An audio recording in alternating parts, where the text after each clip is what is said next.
I want you to imagine the strategic plan of your company for this year. And think about all the projects you're implementing this year. And try to put those projects into 3 boxes. How many of the projects you're implementing this year will fall into box 1, which is all about managing the present, improving the performance of today's businesses? How many of the projects you're implementing this year will fall into box 2, which is about selectively forgetting the past? And how many of the projects you're implementing this year will fall into box 3, which is about creating the future?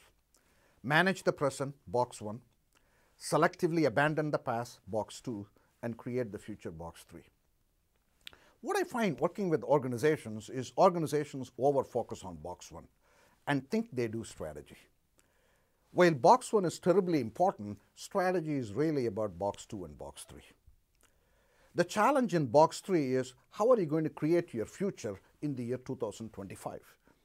And if you want to create your future in 2025, you also have a job to do in box 2. Namely, you have to selectively forget.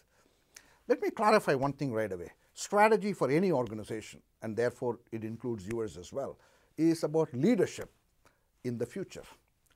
But strategy is not about what you do in the future. Strategy is very much about the projects you implement this year across the 3 boxes so that you intersect with that future. How are you allocating resources today? How is the organization's energy focus today across the 3 boxes so that you stay relevant in the next 15 years?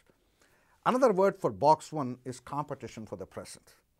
Another word for box 2, box 3 is competition for the future. Since we know both competition for the present and competition for the future are extremely important, strategy is really about how do you create your future while managing the present. How do we shape the evolution of the next 15 years when you are squarely implementing projects this year? And the reason why this is a challenge is the thinking process it takes to excel in box 1 is fundamentally different than the thinking process it takes to excel in box 2, box 3. Yet what I'm saying is this year you better have projects in box 1. But this year you better have projects in box 2, box 3 targeted at the next 15 years. Therein lies the leadership challenge.